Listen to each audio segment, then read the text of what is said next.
Most people fail, not because they aren't talented, not because they aren't capable, but because they quit.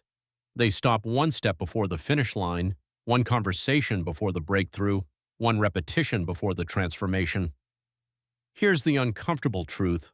Quitting too early is the silent killer of success. It doesn't come with drama, it doesn't announce itself. It feels like relief in the moment. I don't have to push anymore. But weeks, months, and years later, that relief turns into regret. Think about how many goals die in silence. The business idea that never got past the first setback, the book that got abandoned halfway through, the fitness plan that ended on day 10 just before the body started to adapt.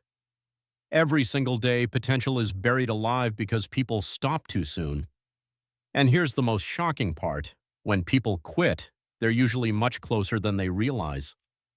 The brain is designed to scream enough long before the body, the skill, or the opportunity is actually exhausted. That means the exact moment you feel like quitting is often the moment you are closest to breaking through. Imagine a miner digging for gold. He spends months swinging his pickaxe in the dark, feeling like nothing is happening. He gets tired, discouraged, ready to give up. He walks away without knowing that just 3 more swings would have cracked the wall and revealed the treasure. That's what most people's dreams look like. They stop just short of payoff. And this isn't just metaphor, it's biology. Your nervous system is built to protect you, not to make you great. The moment discomfort rises, your brain tells you to stop. But discomfort is not the signal to quit. It's the signal that growth is beginning. Quitting early means you confuse pain with failure. Let me ask you this. How many times in your own life have you given up just before something could have changed? How many unfinished projects sit in the graveyard of your hard drive? How many times did you stop practicing, stop calling, stop trying when you were one step away from progress?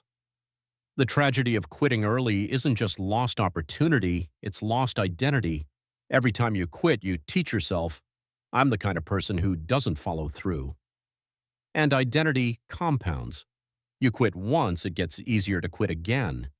Soon, quitting is no longer the exception, it's the habit. But here's the flip side. Persistence also compounds. Every time you push through the point of wanting to quit, you wire your brain differently. You tell yourself, I am the kind of person who endures. And the next challenge gets easier, not because the work is lighter, but because your belief is stronger. That's why quitting early is so dangerous. It doesn't just kill today's goal, it shapes tomorrow's mindset. It makes weakness your identity. So if you've ever felt like giving up, if you're on the edge of walking away from something you once cared about, I want you to hear this. Most people are closer than they think when they give up. The moment you're ready to stop is usually the exact moment where transformation is just beginning. The question is, will you be the miner who walks away or the one who keeps swinging long enough to see the gold? If you've ever wondered why it feels so natural to quit, the answer is simple. Your brain was not designed for persistence. It was designed for survival. From an evolutionary perspective, your nervous system has one job: keep you alive with the least amount of risk and energy. Persistence, discipline, and pushing beyond limits? Those are modern inventions. For most of human history, wasting energy could mean death. That's why your brain constantly nudges you toward comfort and away from struggle. This means the urge to quit isn't proof you're weak. It's proof your brain is working exactly the way it was programmed. The catch is that what once protected us now sabotages us. In a world where survival doesn't require constant energy conservation, the old wiring keeps pulling us back to safety, even when growth demands discomfort. Here's how it happens. You start something hard, maybe a workout, a new project, or learning a skill. At the beginning, you get a hit of dopamine. That's the brain's reward chemical. It feels exciting, motivating, even addictive. That's why the first few days of a new goal often feel easy. You're running on a chemical high. But dopamine is tricky. After the initial burst, levels crash. The brain doesn't keep rewarding you for showing up every day. That's when things start to feel boring, frustrating, or even pointless. Your brain whispers, why keep going? Nothing's happening. Let's stop. This moment is what I call the false finish line. It's the point where your brain convinces you you're done, not because your body or your potential is exhausted, but because the chemical thrill has worn off. Your brain waves the white flag long before the real finish line is even close. Think about running. Around the halfway mark of a tough race, most runners feel like they're dying. Legs heavy, lungs burning, mind screaming to quit. But physiologically, they still have plenty left in the tank. That wall they hit?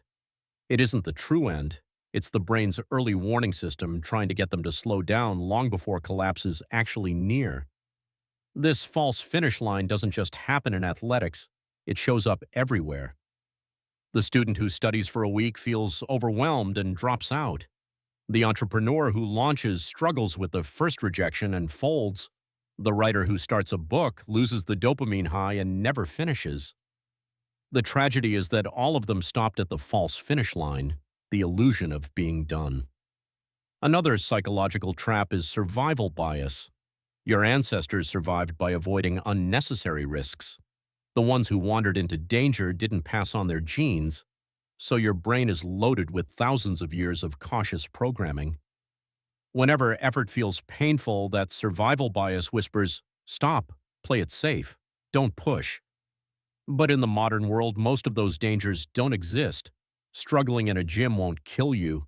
Writing a book won't get you eaten by predators. Taking a risk in business won't exile you from the tribe. Yet your brain reacts as if those risks are life or death. It confuses discomfort with danger. And then there are fatigue signals. Your body is a master of exaggeration. When you're tired, your muscles don't immediately shut down. Instead, your nervous system amplifies the signal to force you to slow down before real damage occurs. This means the feeling of being done is often just a protective mechanism, not an actual limit. Athletes call it central fatigue. It's your brain crying wolf to keep you safe. So let's put this together. You start with excitement, fueled by dopamine. The dopamine fades, leaving you discouraged. Survival bias warns you not to waste energy or take risks. Fatigue signals scream louder than reality. And all of this creates the illusion of a finish line you haven't actually reached. That's why so many people quit too early. They believe the false finish line is real. They mistake boredom, fatigue, or discomfort for proof they can't go further. But the truth is they've barely tapped into their reserves. Your brain's job is to protect you. Your job is to recognize when protection is really just sabotage. So the next time you feel like quitting, pause and ask yourself, is this my actual limit or just the false finish line my brain created? Because 9 times out of 10, the wall in front of you isn't the end. It's the beginning of where growth actually starts. When you quit too early, it rarely feels dramatic. In fact, it often feels like relief. The pressure lifts, the discomfort fades. You tell yourself, I just wasn't cut out for it, or I'll try again another time. But here's the truth most people never admit. Quitting too early is not an escape. It's a delayed punishment. The pain doesn't vanish. It simply shifts from short-term struggle to long-term regret. Think about it. Relief lasts minutes, maybe hours. Regret lasts years. Every abandoned goal carries a hidden cost. Not just the loss of the goal itself, but the compounding gains that never had the chance to build. Consider money. Everyone understands compound interest. Invest early, stay consistent, and your gains multiply over time. But the same law applies to effort. Every day you stick with something, you're not just stacking progress, you're compounding it. 1 day of training builds a little muscle, but 30 days of training builds the foundation for a stronger body that adapts faster. 1 hour of writing produces a page, but 100 hours produces momentum, voice, and style. Growth doesn't add line by line, it multiplies when you persist. Quitting too early kills that compounding effect. It's like planting a seed, watering it once, then walking away. Of course, you don't see results, but the tragedy is that the result might have been only a few days, weeks, or months away if you had stayed. And this cost isn't just abstract, it's emotional. When you quit, you create an identity wound. You confirm to yourself that you're someone who doesn't finish. That story echoes. The next time you face a challenge, your brain whispers, Remember the last time you quit? You'll probably quit again. And with every repetition, your belief in yourself shrinks. Compare that to the person who persists. They don't just build skills, they build self-trust. They create an inner voice that says, I may struggle, I may fail, but I don't walk away. That identity becomes armor. History is full of people who face the same false finish line you and I face and refuse to stop. Take Thomas Edison. He's famous for inventing the light bulb, but what people forget is how many times he failed first. By his own count, over 1,000 unsuccessful experiments. Imagine if he had stopped at experiment number 200, or 500, or 999. He would have been just another forgotten tinkerer, and the world would have lit up decades later. His persistence didn't just change his life, it accelerated human progress. Or look at Michael Jordan. Cut from his high school basketball team, told he wasn't good enough. He could have quit, many would have. Instead, he turned that pain into fuel. That persistence turned him into one of the greatest athletes in history. The difference wasn't talent alone, it was refusal to quit when quitting seemed easiest. Now compare that to the countless nameless stories, the people who almost made it but walked away. The writer who stopped just before her manuscript found its voice, the entrepreneur who quit days before the business would have turned profitable, the athlete who gave up training before their body hit its adaptation curve. History doesn't remember them because quitting erases your story before it's written. And here's the haunting part. You never know how close you were. Quitting robs you of the chance to find out. That's why quitting is so seductive. It gives you the comfort of escape without showing you the price tag. You think you've saved yourself effort, when in reality you've stolen from your own future. So let's make the contrast clear. Short-term relief. Quitting takes away today's pain. It feels safe, comfortable, easy. Long-term emptiness. Quitting takes away tomorrow's pride, progress, and possibility. Every decision to quit is a trade. You're trading a lifetime of what could have been for a moment of comfort. Ask yourself, is that a fair trade? Because here's the thing. Nobody looks back on their life and says, I wish I had quit more. But millions of people look back and think, I wonder what would have happened if I had just kept going a little longer. The hidden cost of quitting is not just the opportunities you miss, but the person you never get to become. The version of you who endured, adapted, grew stronger, that person gets buried every time you stop too soon. So the next time you're tempted to quit, remember this. The pain you feel right now is temporary. The regret of quitting lasts forever. Relief fades. But pride, the pride of finishing, the pride of persisting, that compounds for a lifetime. There's a saying among Navy SEALs, one of the toughest military units in the world. It's called the 40% rule, and it goes like this. When your mind is telling you you're done, you're really only at about 40% of your true capacity. Think about that for a second. The moment you're convinced you can't run another step, do another rep, study another hour, you've actually got 60% left in the tank. That single idea flips the entire concept of limits upside down. Because what most of us call our limit isn't reality, it's just the brain pulling the emergency brake way too early. Why does the brain do this? It goes back to survival. Remember, your nervous system evolved to keep you alive, not to help you hit personal records. Pushing too far used to mean risking injury, starvation, or death. So your brain developed a safety mechanism. It starts screaming at you to stop long before true exhaustion. This is why athletes hit the so-called wall marathon runners often describe reaching a point where every part of them wants to quit. Legs burning, lungs on fire, mind desperate to stop. And yet, if they push through, something magical happens. They find a second wind. Their body unlocks energy reserves they didn't know were there. The wall was just the brain's early warning system, not the finish line. Biology backs this up. Studies on endurance athletes show that fatigue isn't just about muscles running out of fuel. It's heavily influenced by the brain. This is called the central governor theory. Your brain acts like a governor on a car engine, artificially limiting output to prevent damage. It tells you you're empty, but in reality, you've still got plenty left. In one experiment, researchers tracked cyclists riding to exhaustion. They reported they were completely done. But when researchers gave them a small incentive to keep going, they pushed harder, riding much longer than they thought possible. What changed? Not their muscles, their mindset. Their brain had tricked them into quitting early. This isn't just physical. The 40% rule applies to mental and emotional challenges too. How many times have you told yourself, I can't handle this anymore? But then life forced you to, and somehow you did? Breakups, job loss, financial crises. You survived things you once thought would crush you. And looking back, you realize you were stronger than you believed. That's the hidden truth. Your body and mind hold reserves you rarely access. But the only way to find them is to push past the point of wanting to quit. That's the unlock key.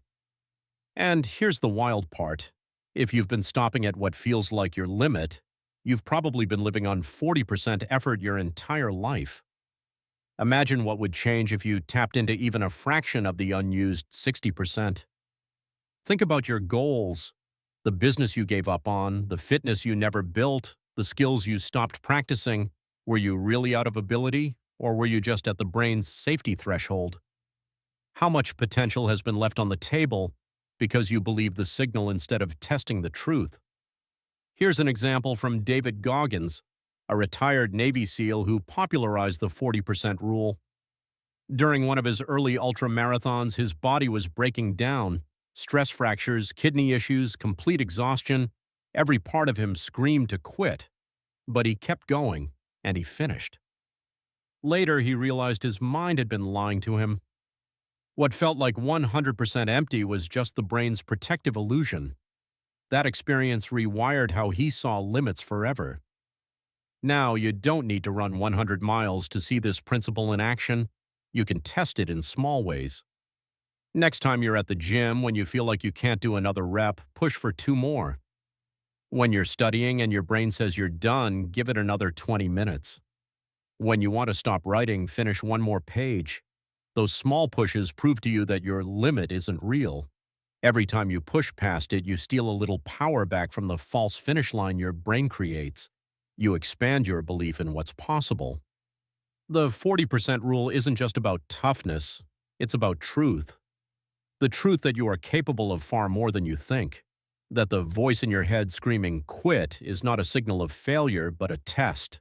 A test of whether you'll accept the brain's lie or discover your real capacity. So the next time you hear that voice, the voice that says, I can't, remember this, you're not done. You're at 40%, which means the real story hasn't even started yet. So far, we've exposed the psychology of quitting and the hidden reserves that most people never touch. But knowledge alone isn't enough. When you're in the middle of the struggle, when your brain is screaming to stop, you need tools. You need strategies that cut through the noise and keep you moving forward. Let's break down 3 of the most powerful ways to push through: micro goals, reframing failure, and discipline rituals. 1. Micro goals and chunking. One of the biggest reasons people quit is because the mountain looks too big. You stare at the whole journey, the marathon, the business, the degree, and it feels impossible. The mind drowns in the weight of everything that still lies ahead. That's where micro goals come in. Instead of thinking about the entire mountain, you shrink the challenge down to the next step. Don't run 26 miles, run to the next lamppost. Don't write a book, write the next sentence. Don't build the whole business plan, send the next email. This technique is called chunking, breaking massive tasks into small, bite-sized wins. And the science is clear. Every small win delivers a dopamine release, which motivates you to keep going. Instead of waiting for the huge victory at the end, you trick your brain into celebrating along the way. Elite athletes use this constantly. Marathoners don't think about the finish line when they're exhausted. They focus on the next landmark, the next stride, the next breath. Soldiers in combat don't think about surviving the whole deployment. They think about making it to nightfall, then sunrise, then nightfall again. Here's the secret. When you master micro goals, you don't need to conquer the mountain all at once. You just need to keep conquering the next step, and step by step, the impossible becomes inevitable. 2. reframing failure as feedback. The second way to push through is changing how you interpret failure. Most people quit because they see failure as proof they're not good enough. They try, stumble, and conclude, this isn't for me. But what separates successful people from quitters is one mental shift. They don't see failure as an ending. They see it as feedback. Think about how a pilot learns to fly. No one expects them to land a perfect flight on day one. They practice, fail, adjust, and try again. Every mistake is data. Every error is a signal about what to correct. That's how improvement works. The same is true in life. Failure isn't the opposite of success. It's the path to success. Edison didn't make 1,000 failed light bulbs. He made 1,000 discoveries about what didn't work, and those discoveries built the foundation for what did. When you reframe failure, quitting stops being an option. Why? Because if failure equals feedback, then every attempt moves you closer, even if the result isn't what you wanted. Suddenly, the struggle isn't wasted effort, it's necessary progress. So the next time you hit a wall, ask yourself, what is this trying to teach me? Instead of I failed, reframe it as I learned. That shift alone is enough to keep you in the game when most people walk away. 3. Discipline rituals, not relying on motivation. The third way to push through is to stop depending on motivation. Motivation is unreliable. It's a spark, bright for a moment, gone the next. If your ability to persist depends on feeling motivated, you'll quit every time the spark fades. What you need instead are discipline rituals, automatic behaviors that carry you forward even when you don't feel like it. Think of a ritual as a pre-programmed decision. You don't argue with yourself about whether to brush your teeth, you just do it. The same principle can apply to training, studying, creating. Build a system so small it feels impossible to skip. For example, tell yourself you'll write for just 5 minutes every morning. That small ritual often turns into an hour once you start. Decide that every time you walk into the gym, you'll do at least one set. The ritual of showing up is what matters. Create a trigger, like putting on running shoes, that signals your body it's time to act. No debate required. Discipline rituals bypass emotion. They take persistence out of the realm of feelings and put it into the realm of identity. You don't need to want to do it. You just do it because that's who you are. And here's the beauty. Rituals stack. The more you repeat them, the stronger they get until they become automatic. Discipline replaces motivation, routine replaces resistance, and quitting becomes harder than continuing. Bringing it together. So how do you push through? Shrink the impossible into micro goals. Conquer the next step, not the whole mountain. Reframe failure into feedback. Every setback is a step forward in disguise. Build discipline rituals that carry you even when motivation disappears. When you combine these 3 tools, you create a mindset that doesn't fold under pressure. You no longer live at the mercy of. At this point, we've talked about why people quit, the false finish line, and practical tools to push through. But here's the deeper truth. Persistence isn't just about what you do, it's about who you are. If pushing through is only an action, then every time you face a challenge, you'll have to negotiate with yourself. Should I keep going?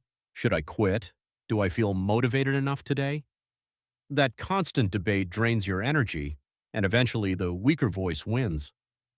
But when persistence becomes part of your identity, the debate ends. You don't waste energy deciding whether to continue, because quitting simply isn't who you are.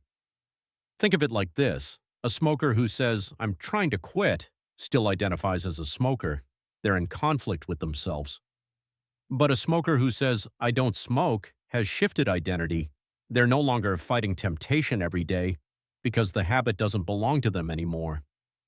The same is true for persistence. If you tell yourself, I'll try not to quit, you're leaving the door open. But if you tell yourself, I'm the kind of person who doesn't quit, you shut the door permanently.